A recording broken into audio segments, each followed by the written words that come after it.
So next up, our next speaker is Evelyn Cubias, who is bridging the gap between healthcare and the Latino community.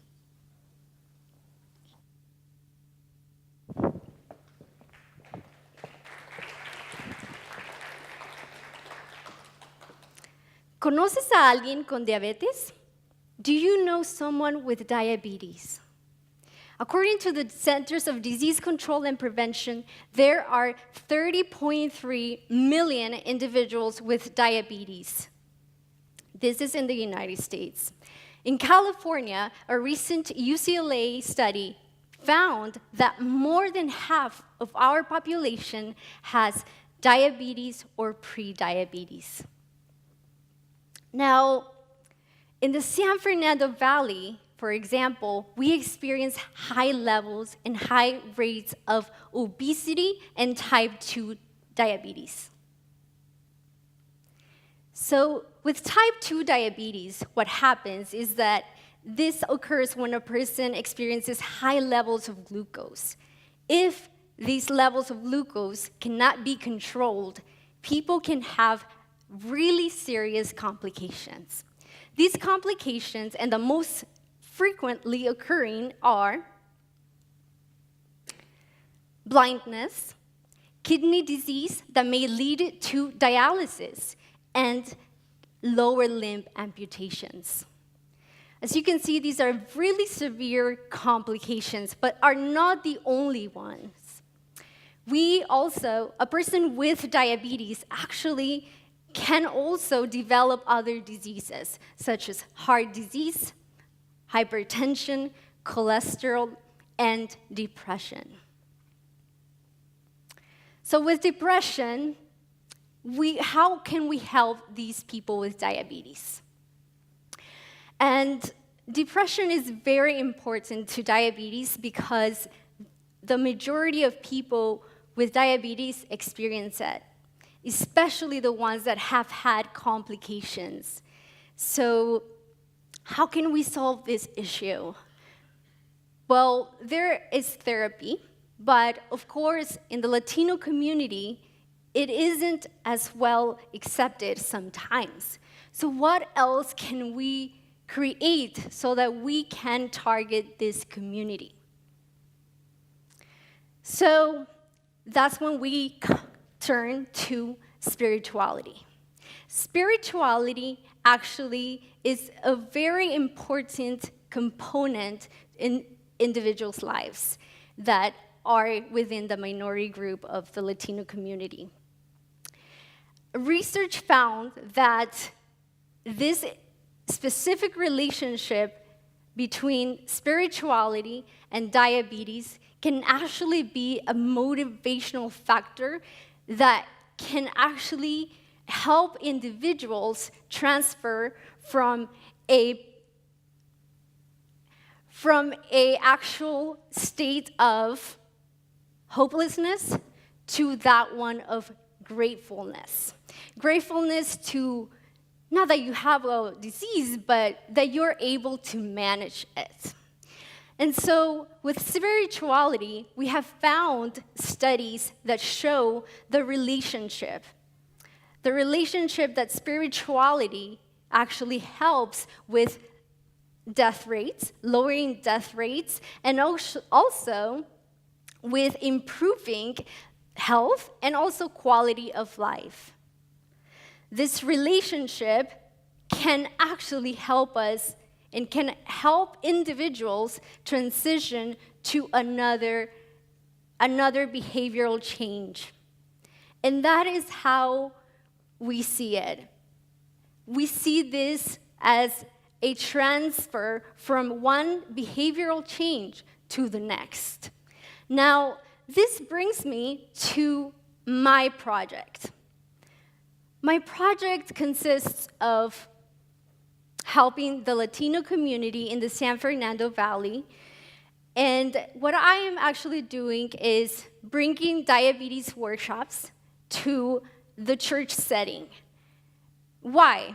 Because we don't need to ask individuals from churches to believe. So they already believe in spirituality. But what they might be lacking is a physical component. The fact that also your body is important. And so diabetes optimum health is actually composed of 4 main components. These main 4 components consist of nutrition, physical activity, mental health, and spirituality. Now, besides these workshops, we're also teaching the community about diabetes, for example, about risk factors, about complications, about everything else that they need to know in order to prevent and to self-manage diabetes. So we are actually going to also, in this part, are also going to assess a qualitative research study in which we are going to see if there is a relationship between spirituality and diabetes. And so the way we will do that is by seeing, by actually having some sort of surveys and actually a focus group. And these two can let us know if there is such an association. So this information can help us determine what to do next.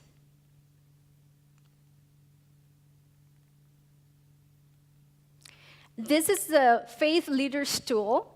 This is a resource that we found from the Centers for Disease Control and Prevention, and this is what we will be utilizing to bring these workshops, this information, okay? And this is me and my counterpart. We are basically recruiting participants for the workshops that we have coming up.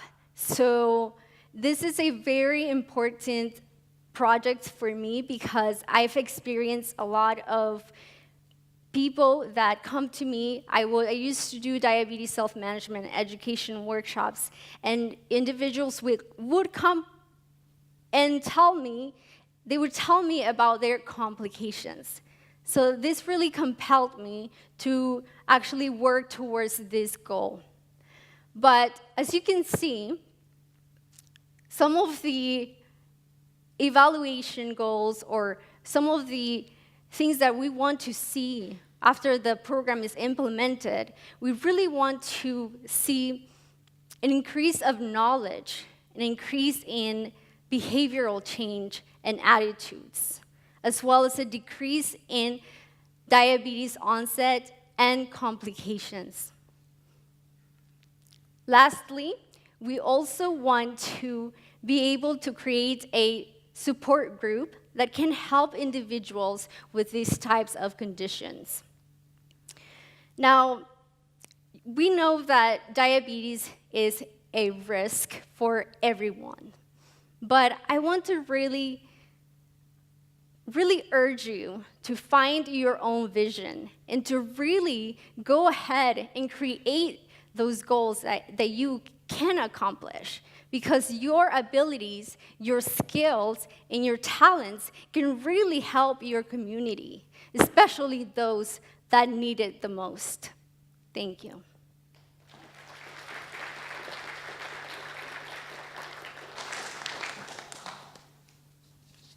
Cynthia, thank you so much for that impassioned presentation. My question to you is, how would you anticipate evaluating the outcomes of your research or your project, your workshops, and then using that to direct further work? Yeah, so what we are utilizing is the World Health Organization survey. And so we are basically using that for the surveys. And we're hoping to assess the actual, we're going to do surveys for attitudes, for behaviors, and for any other variable that we can find in the community. And we will actually assess it as the pilot test finalizes. But one thing that I do want individuals and organizations to actually follow is that we as an organization, even as a season, we can actually help these communities, and we have knowledge. And there are people that don't have that knowledge. So that way we can actually implement projects that you can all take part on. Thanks.